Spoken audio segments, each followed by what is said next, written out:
Hello, welcome to episode number 3 of Self Improvement and Spirituality in Practice, Blooming with Greicy Hoo. Today, I'm going to give you examples of some sabotaging subpersonalities. I'll describe what I call the executioner judge, the poor him or poor her, the workaholic, very common. Actually, the judge is very common too. The rebel, the one that I call the hero, the mother superior, and the punisher. Gracie here. I've been a therapist for 18 years, an astrologer with 33 years of studies already, and I'm also an independent spiritualist from Brazil. My proposal is to help you deal better with yourself, with others, and with life, because everything has a why, a what for, and a how. Do you want to understand certain situations and change your reality for better? Do you want to evolve as a human being? So stay here and let's have a conversation.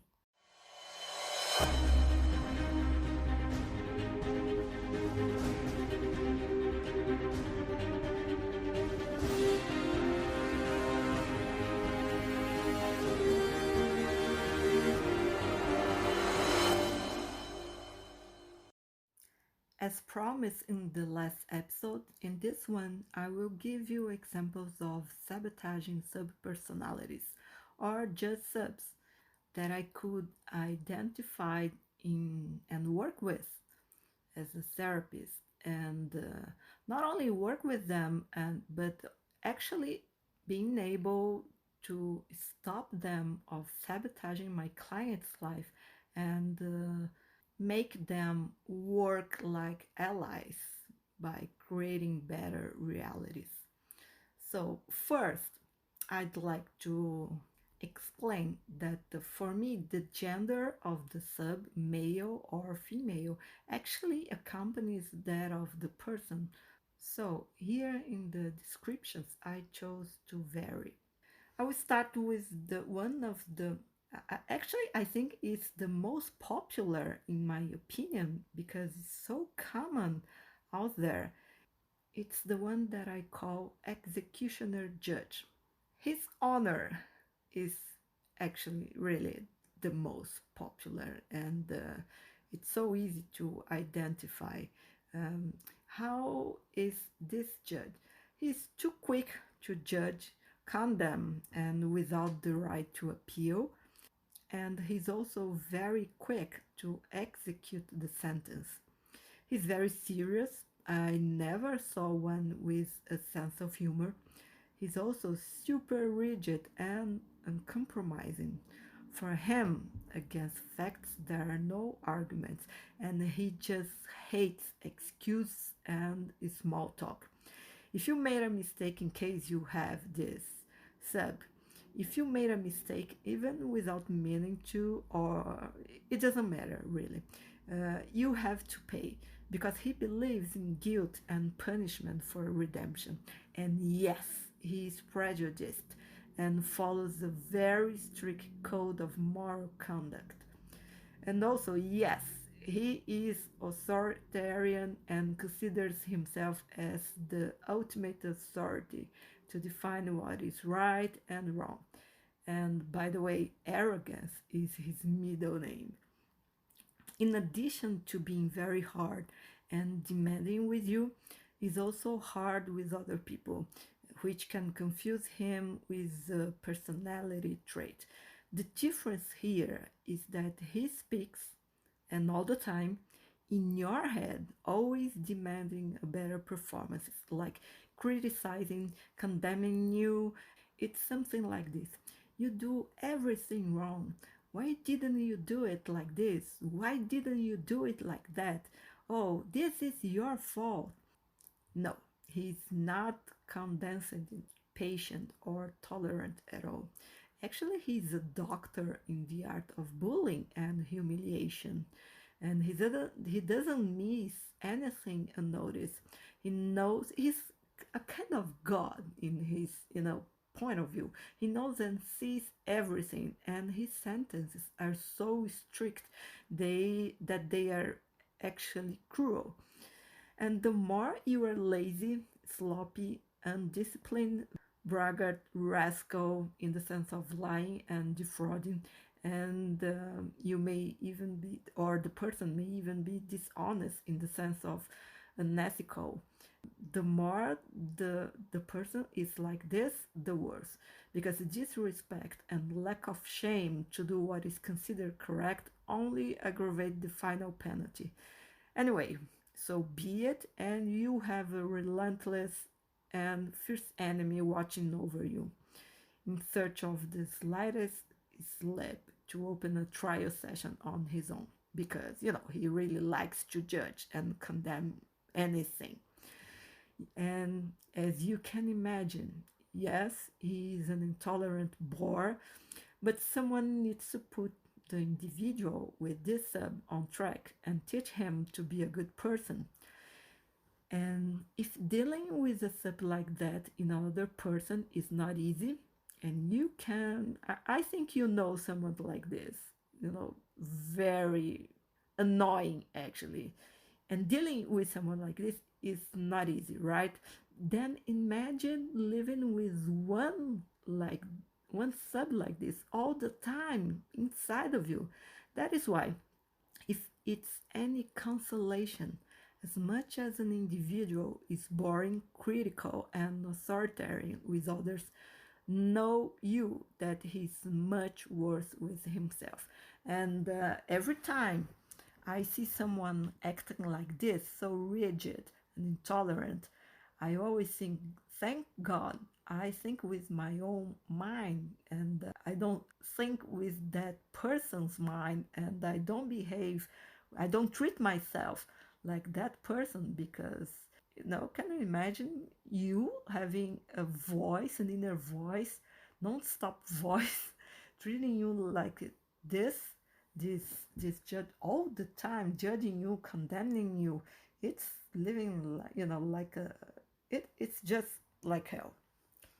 In practice, the person with this feels constant pressure to do it right, to do everything right, not to screw anything, and to be correct and respectable, and otherwise the judge will punish them without compassion, because the judge's philosophy is the most bitter medicine is the one that cures. So as long as the person doesn't get in line and correctly follow his code of conduct and stricter rules, his life will not go well. It's a lot of effort and work for very little result. At the pace, 2 steps forward and 1 back, or even worse, 1 step forward and 2 steps back. And here it's worth mentioning that the sub has not always developed over the subject's current life. Often it already comes from other past existence, as seems to be the case with the executioner judge. The individual is already born with this well developed and strengthened and dominant sub, so he tends to attract people who are equally rigid and severe in his path. And because the sun in astrology is related to male figures of authority, and it's very likely that someone with this aspect in their natal chart will be attract like a father or husband, a male figure or a boss, as rigid and intolerant like this the executioner judge, because this person is already like this inside of them. Anyway, the origin of the executioner judge seems to be linked to experience in which the being was criticized and despised and humiliated by someone who played an important and role in his life, a role as an authority, such as a parent. Giving a lot of importance to their opinion and obviously getting hurt by this type of psychological abuse. It's very natural that a disappointment with himself and the negative self image have settled in his psyche. It's very common to have the case of a child being raised by a parent with these characteristics. So the self esteem can become low due to so many critics and really psychological abuse, bullying. And in order to, the the case of the child that is raised hearing from a parent that he or she is not good enough, not capable of doing great things in life, and won't be anyone, will be ordinary, and the child grows up, really believing that they are not enough, that they are inferior, actually. So this is a damage in the psyche, right? And in order to compensate and protect from further damage from the exterior world, from other people, and the savior, let's say like this, the savior figure of the executioner judge emerges. So this sub will not only be responsible for fixing the individual, straightening him as if he were crooked, but also teaching him what is right and wrong. And so he will most likely be approved and accepted by society in general, since they were not approved and accepted by their main dominant parent. And the job of the judge includes punishing slips himself to avoid suffering at the hands of other abusive people. It's like a young man accused of committing a crime and living on probation and being closely monitored and watched at all times. It's really a very annoying voice inside of the person, always watching everything and controlling and dictating orders and behaviors. It's very hard to have a sub like this. Another sub personality is what I call the poor guy or poor woman, or just the victim. It's another classic. I don't know in the US, but here in Brazil, it's really very common, the victim. Actually, he has nothing of a poor guy, but as the character works very well, it is kept on display. Another, for me, it's another probable case of psychological abuse suffered at the origin, and as the individual didn't have sufficient strength and firmness, the psyche uses the elements at its disposal, of course. So here comes the poor man, a victim of circumstances, of others, and of life. Here, the defense is exercised with the role of weakness, impotence, and incapacity.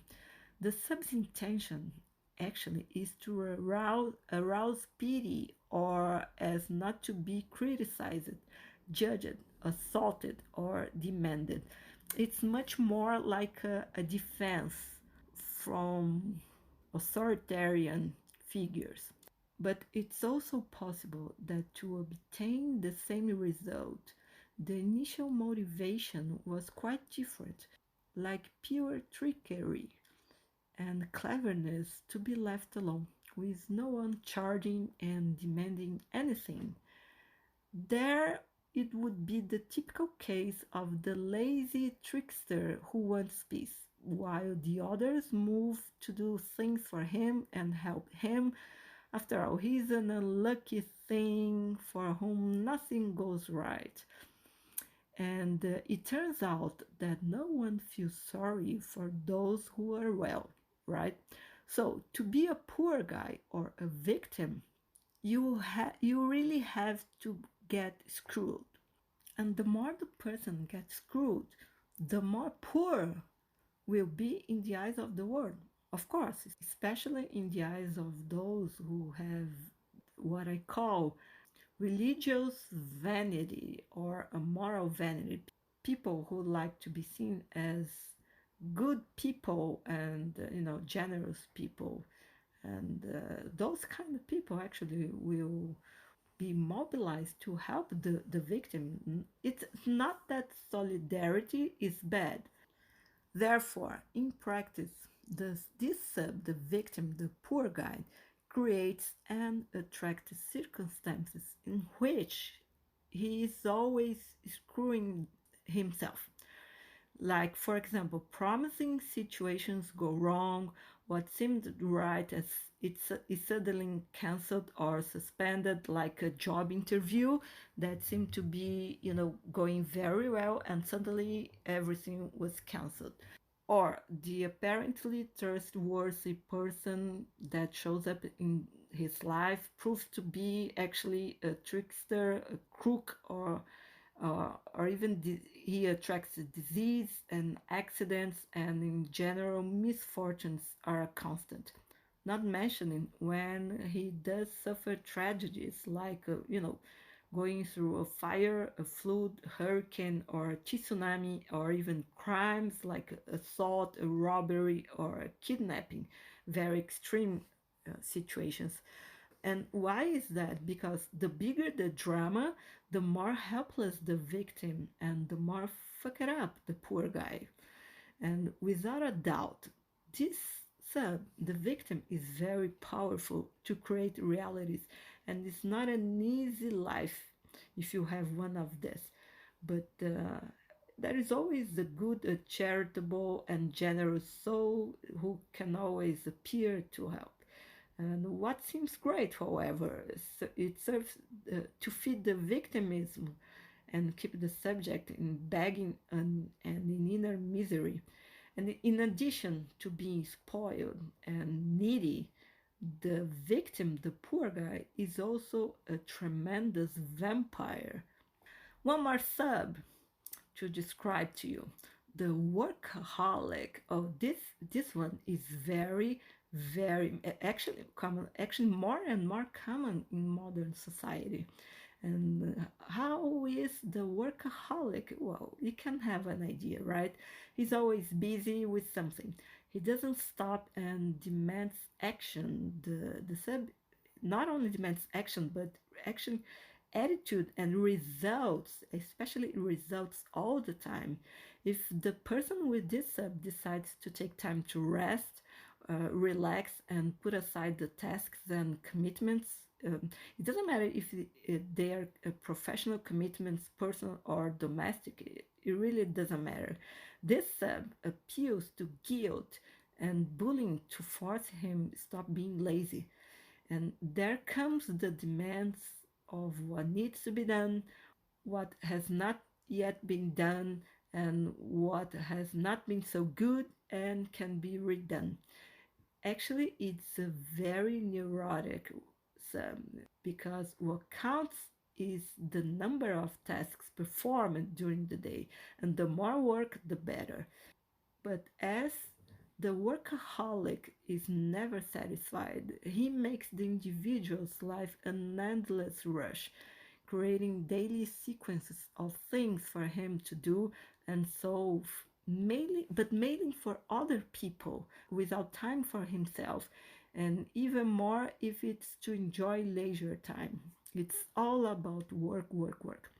And he works compulsively, but he's not necessarily efficient, productive, or likes what he does.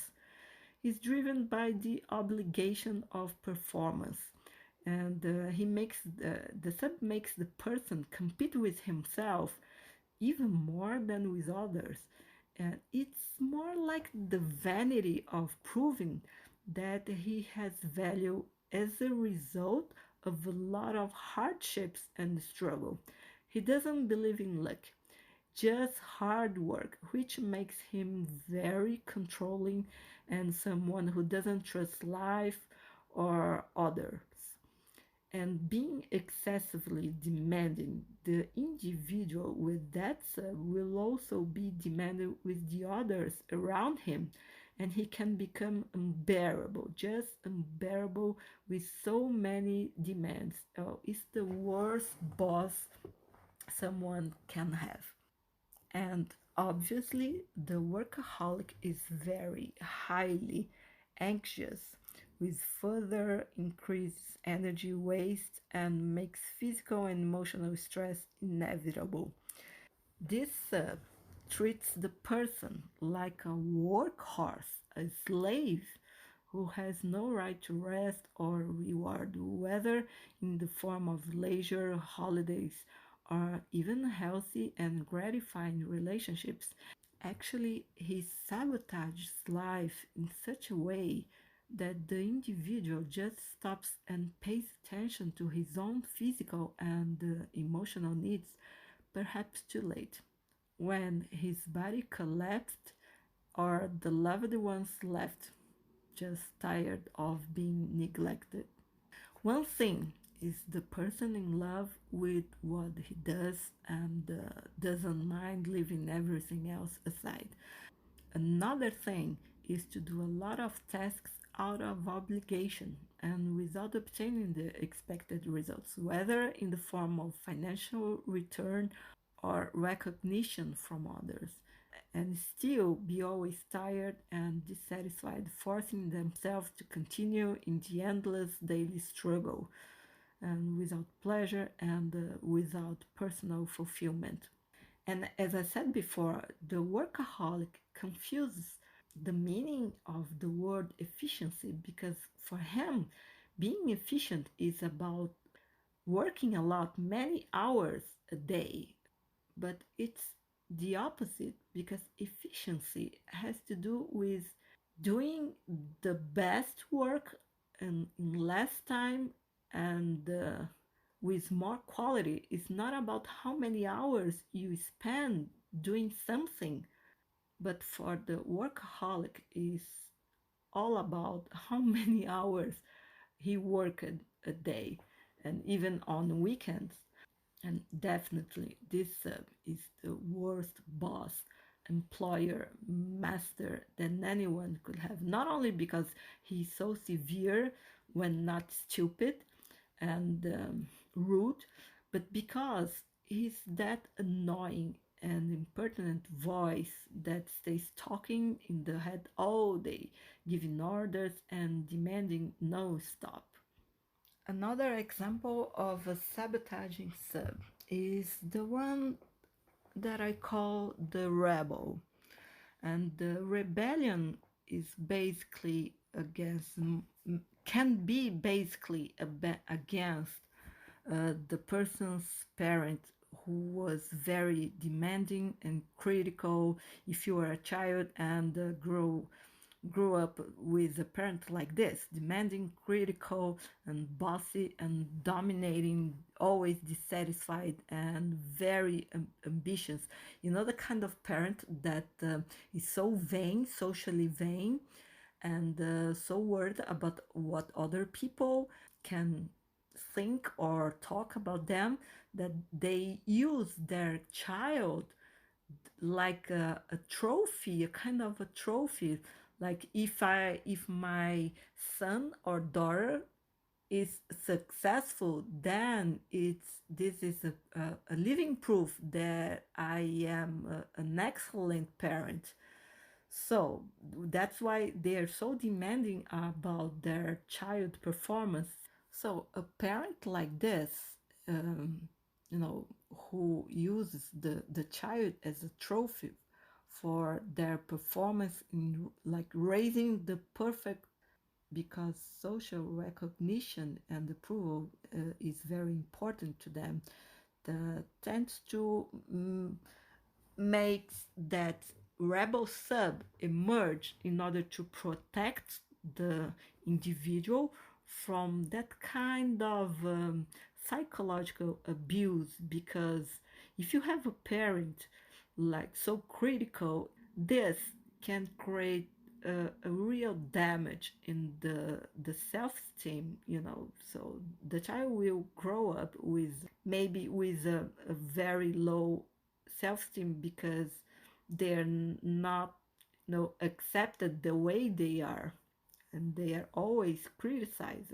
But the core of the rebel, because there are kids that grow up like confronting their dominant parent, but there are those who cannot confront because they are so needy of their parents' love and approval, then they externally seems to be molded, or try to please that demanding parent, but deep inside there's like a force really feeling rebellious about so many dominance.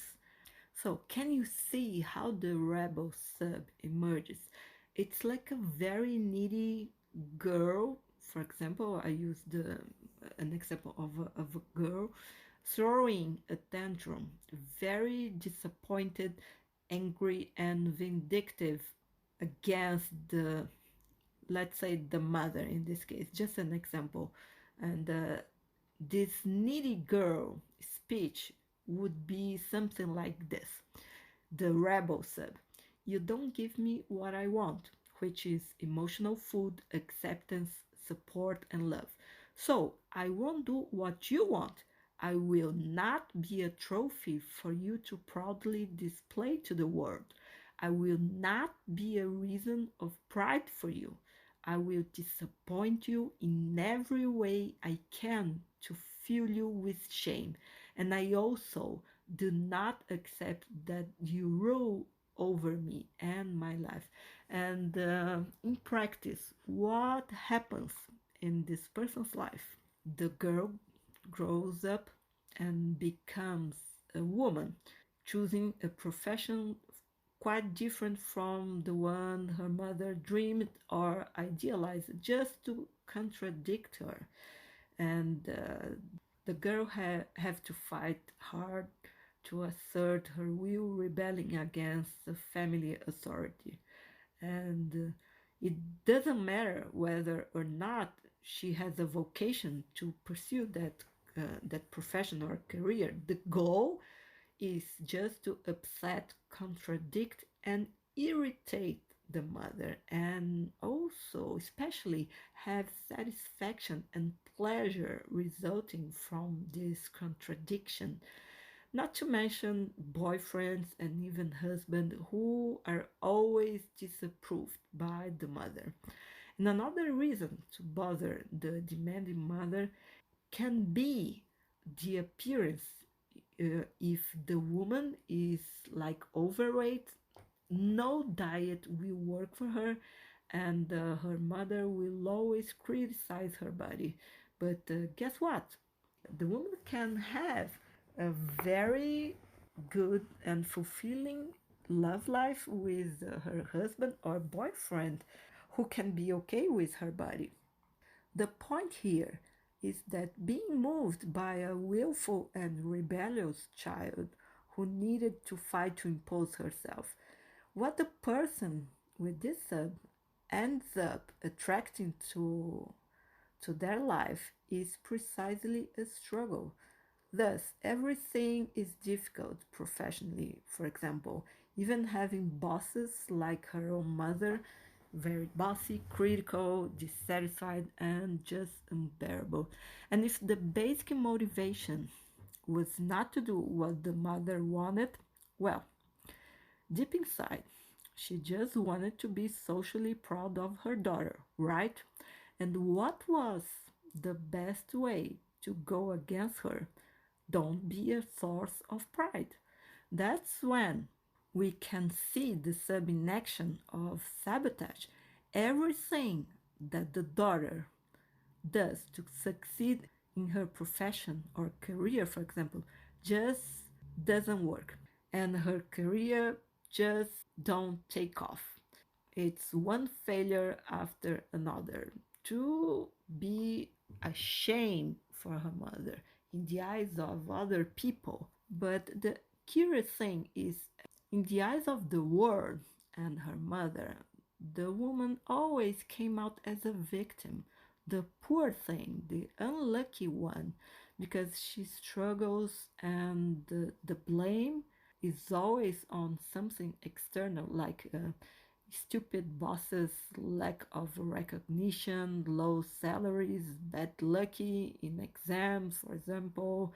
There's always an excuse to justify her to be a victim. And we have to admit that this sub is very smart and efficient because, in addition to getting revenge on her mother, she still poses unhappy to have her commiseration, her pity, and the poor victim deep down is a tremendous emotional vampire, always, wanting her mother's attention, or if she doesn't have the mother's attention, always wanting someone to give her attention, no matter who, and sympathy. But it's never enough because the main recognition, which is that of the mother, or it can be of the father also, never comes because the parent gets even more critical with so much disappointment.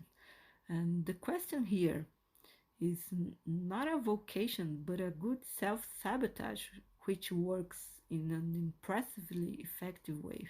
Because I have to tell, in a dispute between conscious desire and the respective effort to obtain good results, and the unconscious resistance, it is the unconscious that always, and I repeat, always wins. And the stronger the sub and anger is a great food for her, the more powerful it becomes to create reality and obstacles in the individual's life. Not to mention an exaggerated tendency to drama and anxiety, as the needy person will try to find emotional food in anyone. This makes them always expect a lot of from others, which inevitably results in a lot of frustration since no one will be able to give them what they really need, which is their own approval and love. However, things could get even worse, moved by this revolt and by the feeling of competition with the parent.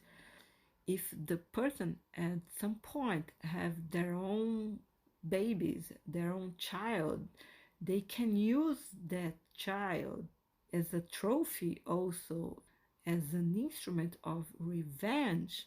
So it would be something like this: I will prove to my mother or my father that I'm much better than them by making everything for my baby to be more loved, fulfilled, and happier than I have ever been. And so the battle and revenge would continue to for the next generation, because it would be like repeating the bad behavior of their own parents. Let's go to the next sub, the one I call the hero. Oh, the hero is even worshipped by the media. After all, who doesn't like a superhero? At this point, I have to say that I don't think the type of incident that gave rise to a sub is that relevant. What really matters is to recognize its existence and performance in life, as well as its effects. In this case, what does it take to be a hero? Brave, bold, fearless, strong, be good? Okay, but it's all useless if there is no one weak, helpless, or oppressed in danger to be saved. And the hero is very strong in our unconscious, right? The collective unconscious. But the one thing is that until the hero achieves his goal, he gets very screwed confronting enemies, right? Isn't that so in the movies? So, in this, the person's life with this sub, there is always a victim showing up in trouble so that he can take action. And when no victim appears, he finds a way to put on his suit and go around looking for someone weak or oppressed. And when he finds or believes he has found, he meddles. Do you know that person who buys someone else's fight, even from strangers, and always has a suggestion to give, even when no one asked for their help? Or the one who embraces a cause to save street animals, drug addicts, prisoners, sinners, or refugees, endangered species, or just the whole planet. The point is not, don't take me wrong, the point is not to have social or ecological consciousness, altruism, and the humanitarian spirit. The point here is to have a compulsive need to save victims, even more at risk, because deep down, the individual with this sub has a victim like that within him, or at least it's how he sees and feels himself: weak, oppressed, helpless, and in need of being saved. But the more he does for others, and despite the satisfaction of his vain ego, the less he does for himself. So the inner state of helplessness and abandonment keeps existing inside of him. And the more he feels that way, the more he needs the hero role to make up for it. And it's very easy for someone with this to fall on a trickster's, or sorry, on well, better say a poor guy's talk, because I already said that the poor guy is not really, the victim is not really so poor, right? Actually, he's a vampire and a trickster, but the hero falls so easily in his talk. Now, I'll talk about the sub I call Mother Superior. And just by mentioning these two words, as you can imagine, you can have an idea. She's similar to the executioner judge in terms of rigidity, seriousness. She's very authoritarian, intransigent, and prejudiced, and disciplined also, and moralist, except that the Mother Superior has a touch of religiosity. So any behavior outside of what's considered correct and worthy by her is seen as a sin, and it needs to be punished, of course, for redemption and forgiveness. So she's basically more adept at kneeling on the corn or being flogged to expel the devil from the body than just praying to balance the scales of divine justice. She's more like really punishing the physical body to get redemption. And I suspect that this sub in particular usually comes in what I call the reincarnation kit. But imagine a little girl, like the boyish type, very cheerful and full of life, pure and naive. And one day, this little girl hears and accepts, because she doesn't have what I call filter in her ears.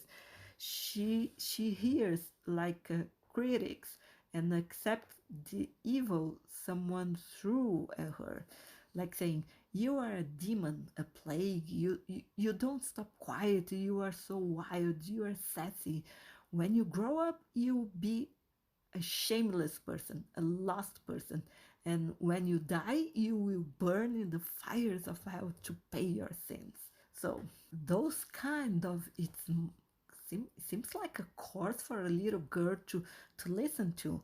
So to redeem such a sinner, only a Mother Superior who sees everything and knows everything to watch over her and to lead her with a short rein and deprive her of the pleasures and also the temptations of the world in order to try to save her soul. And Of course, the main goal of a mother superior sub is to be recognized by God as someone who deserves a reward for so much hard work and sacrifice. So she's very rigid and demanding about that little girl's performance. And can you already imagine the effect of, in practice, of having such a subpersonality? A girl or woman with this dominant sub will be like this: quiet and prude and charitable and perhaps God fearing, and a lot in the sense of really fearing God, and very shy for her, wearing clothes like short, tight, and low cut. Don't even think about it. They are mixed things. And makeup at best, very discreet. Lipstick, only nude or pale. That's the same for nail polish. And red is a forbidden color because it's the color of sin, and it's, for her, it's like a bitch thing. And being very straight, she only dates if it's serious to marry. Not necessarily to marry, but she's very serious about love relationships. Otherwise, she prefers to remain alone than to be like these women, who hook up with several men without commitment, because for her, they are in sinful relationships. And in fact, for her, only a good, hardworking, honest, faithful, and family and God man will do. And sex is not just for pleasure. After all, everyone knows that lust is one of the 7 deadly sins. And the Mother Superior knows every one of them, every deadly sins by heart. Perhaps the girl or the woman with this sub, she can have a physical condition that prevents her from having sexual pleasure, or maybe she feels, maybe even feels pain at the time of the act, making any attempt infeasible.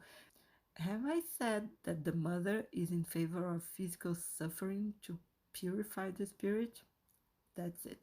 This woman may not even like sex, and taste is not discussed, right? There are people who like it, like sex too much. There are people who like it not that much, less, and there are people who just doesn't like it.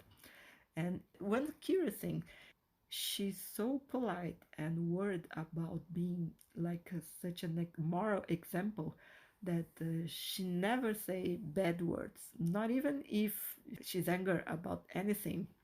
So words like damn or shit, fuck, son of a whatever, those are unacceptable bad words in her mouth by the Mother Superior, and who is able to make her bite her own tongue as a punishment. For this very reason, she doesn't curse anyone since she's so polite. And but at the end, we have to recognize. I already met a sub like this, the Mother Superior, and I had to recognize that she did a very, actually she does a very good job at raising good girls, because a woman with this can be very faithful and loyal and honest, and someone you really can trust. So there's always a good thing about having a sub like this. But the bad thing is that a Mother Superior sub can really ruin a woman's love and sex life. It can really sabotage those areas of her life. Now, another example of sabotaging subpersonality, the one I call the vigilante. He's similar to the hero in the sense of constantly needing a cause, but instead of rescuing and saving anyone, the vigilante has an enormous need to justice, and preferably with his own hands. After all, man's justice, in addition to being blind, we all know that, is also slow and even too much and too often very slow. And this sub wants quick results to move on to the next case soon and thus put order in society and in the world. And seeing the scales of justice minimally out of alignment already makes him uneasy. So he's always buying the fight of others. Wronged, of course, just as the person is also or feels deep down. Actually, the vigilante is kind of nosy. He advocates without being asked. If the individual knows the laws, even if minimally, then he's unbearable when he starts to lecture about rights, duties, and what is just and unjust. Always in a fiery, passionate way, because balance and impartiality and common sense are not his strong point, and his indignation and what he considers as injustice reaches the level of anger against the oppressive and abusive part. And this is very visible in the eyes and voice of the vigilante or the person who has this sub. And he's another easy prey for the trickster, sorry, the poor guy or the victim sub. And in practical life, as the subject, the person believes that there is a lot of injustice in the world because he doesn't know the cosmic laws that rule the universe. He's always alert and looking for trouble, always. And until he finds a cause to embrace and defend, he's also looking for trouble, which makes him quarrelsome. You know, that the kind of person that is always looking for trouble, and he can actually be hard to deal with sometimes. And however, he's very good to defend, who is very dear to him, but he actually likes to be in a fight, really fighting for justice. And that's the life of someone with this sub, the vigilante. There is no peace, there is always a fight on their way. There are other examples of subpersonalities that I would like to share with you. So, since this episode is already up to 1 hour, I will leave the other ones to next time, okay? You can participate in the podcast by sending a voice message through the link in my Instagram bio, which is at Greicy Hoo, GreicyHoo. Yes, your audio up to 1 minute can appear here as if you were in a radio program. That would be very cool, isn't it? Or you can reach me on Instagram to DM me a comment, a question, or suggestion. If you liked this podcast, subscribe on your favorite platform to receive new episodes, or follow me on Instagram to find out when there will be a new one on the air. Stay well, and we'll talk again in the next episode.